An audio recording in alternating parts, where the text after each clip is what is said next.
కేంద్ర ప్రభుత్వం కావాలనే జనాభా గణన ఆలస్యం చేస్తోందని బీఆర్ఎస్ నేత వినోద్ కుమార్ అన్నారు. కేంద్ర బడ్జెట్లో జనగణన కేటాయించిన నిధులు బట్టి ఈ విషయం స్పష్టమవుతోందని ఆరోపించారు.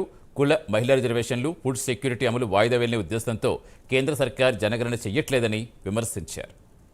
మొత్తం భారతదేశం లోపల అందరూ ఊహించింది ఏంటంటే ఈ 2025లో తప్పనిసరిగా గణాంక లెక్కలు జరుగుతాయి. దేశం లోపల ఏడాది లోపల మొత్తం తీసి పెడతామని చెప్తున్నది అధికార యంత్రాంగం. ఆ విధంగా ప్రిపేర్ అయి ఉన్నది. మరి మోడీ గారు నిన్న పెట్టినటువంటి బడ్జెట్ మాత్రం కేవలము 574 కోట్లు మాత్రమే పెట్టిండు. 8,000 కోట్ల అవసరం ఉంటే అంటే దీన్ని వాయిదా వేయడానికి సిద్ధంగా ఉన్నాడు అనేది మనకు అర్థమవుతున్నది. ఒకటి, గణాంక లెక్కలు తీస్తే కుల ప్రాతిపదికన చేయాలని చెప్పి డిమాండ్ను తట్టుకోలేనటువంటి భయంతో చేస్తలేడా, లేకపోతే ఫుడ్ సెక్యూరిటీ యాక్ట్ కింద ఇవ్వవలసినటువంటి మరి రేషన్ ఇవ్వాలి ఎందుకులే అని చెప్పి వాయిదా ఇస్తున్నాడా? ఇవి 2 అంశాలు. ఇంకా 3వ అంశము డీలిమిటేషన్. ఇది మహిళా రిజర్వేషన్ చట్టం.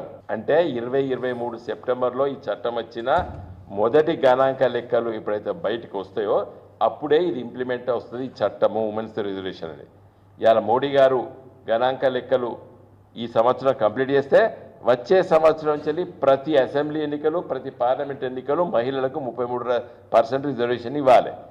అంటే పేరు కోసం మాత్రం బిల్లు లోక్సభలో పాస్ చేసి ఇలా మహిళా రిజర్వేషన్లు తప్పించుకోవడానికి నువ్వు గణాంక లెక్కలు చేస్తలేవా అనేది ఒక అంశం.